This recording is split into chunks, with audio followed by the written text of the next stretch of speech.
So everybody knows about RPGaDAY, right? Yes. Yes. Jess? No. See, we have an RPGaDAY version. No. That's all. So, RPG Brigade, basically for 4 years, has been doing this cute little every month little questionnaire for every day. You know. So now is the 4th year. This August, we're again asking the tabletop role players everywhere to tweet, blog, YouTube, Instagram, Tumblr, and Facebook their hashtag RPGaDAY answers to celebrate everything cool, memorable, and amazing in our hobby. So today's the 5th. It is the 5th, right? It is the 5th. Yes, Yes. it is. This is a good question. So pretty much we'll go around the table. Each person will take a turn because, you know, August the 5th, which RPG cover best captures the spirit of the game? Okay. That's a hard question. As I'm looking through the window at the different game covers. No, I'm going there. old school. Okay, Kelly, go for it. Okay. Original, like one of the original players' handbooks, you had the big demon-like statue with the ruby eyes. You had the thief trying to pick one of the eyes out, and you had the whole other adventuring party at the bottom.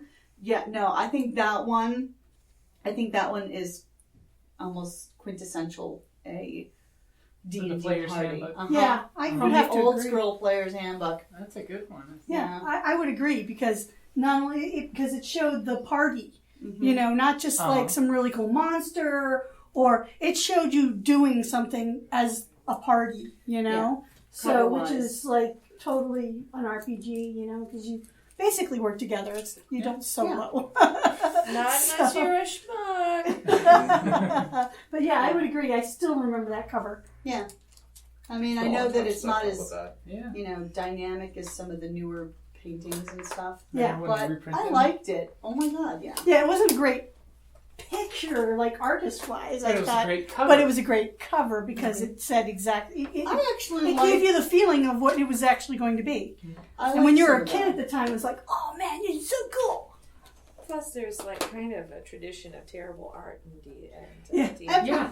But I you know mean- what? I embrace some of that terrible art. In the monster manual, one of the original monster manuals, and they had the Borg, The grub things. oh my god, it still gives me the heebie-jeebies. It's like they're Borgs, but they no, called it they're something grub- else. The rock grubs. Rock grubs. Rock grubs or something. Oh. The burrowing into the guy's skin Oh, to this day.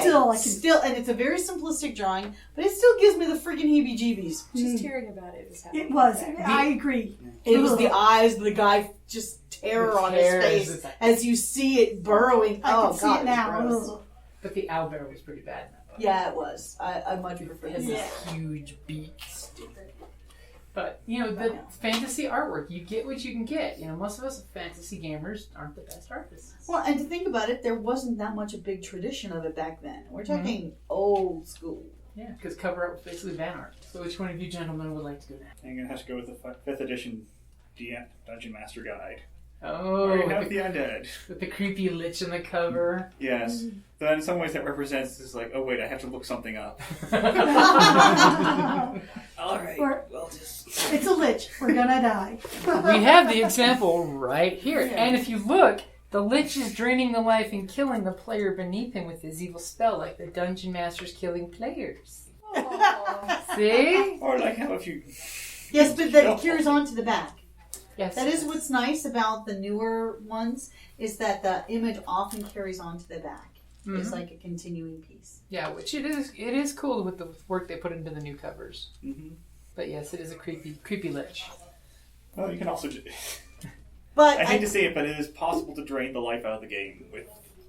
Using That too many exact rules. book. Yes, that's it. How many times have you all seen me pull that book out in game? I think No. never. Very, very rarely to never. But it's got some useful tools in it. But you don't really need it to play a great game. Yeah. You need a fair way to determine who lives or dies. Sometimes is vital, but... Fun and story tell that. Yes. Fun and story. I think mine would have to be. So it's going to be in 2 parts, but with 3.5 they had the complete series. There was Complete Adventure, Complete Arcane, Complete Divine, and the cover art was generally characters of whatever that class of classes was, category of classes, and they were all decked out. They all had something going on.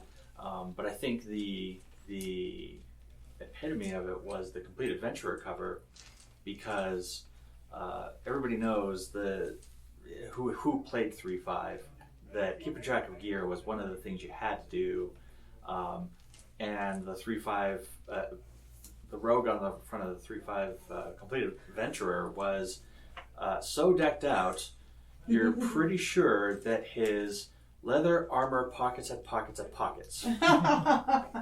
And in the backpack, and it was a cool cover because literally it's like gear everywhere on the armor. Mm-hmm. It was studded armor just because of the gear inside the pockets. Right.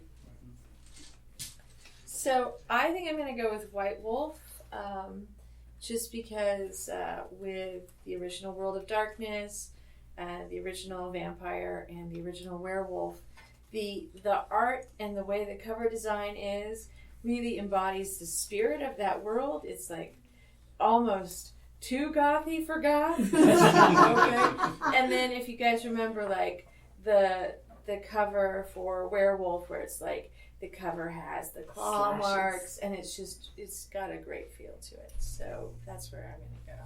They all had a great iconic feel for each one of the ones. Exactly.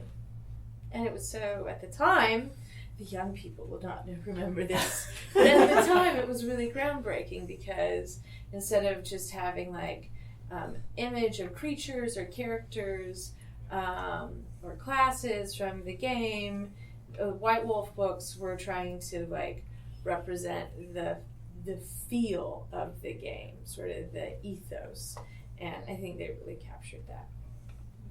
See, I'm going to go with one that will probably get some groans, but the second cover book for Rifts, where it's got that giant rift with the Splugorth kind of seeping through the space of this giant one-eyed, multi-tentacle alien intelligence. Oh, okay, I remember that. With the Leyline Walker in front of it opening the rift, and this creature's just like oozing out, because it pretty much embodies the title of the name, because it's Big Rift, and it basically warns you of there's crazy, evil, scary shit through those rifts. And Leyline Walkers look cool because it's the magic user. It's got a gas mask and all these bindings.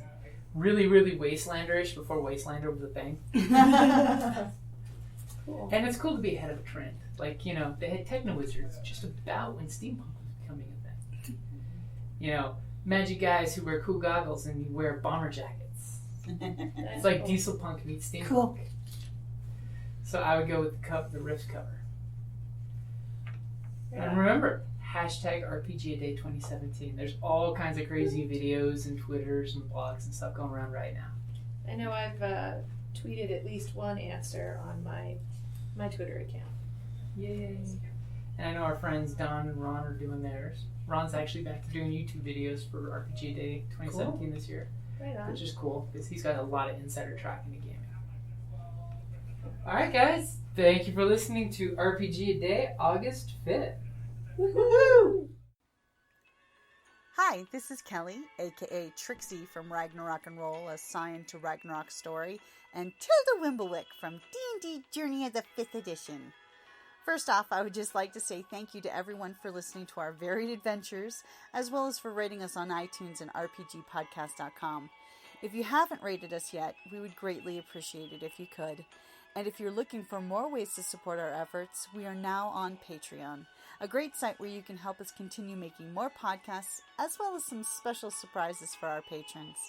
If you can, please look us up at www.patreon.com/cppn. Every little bit helps. And again, thank you for listening.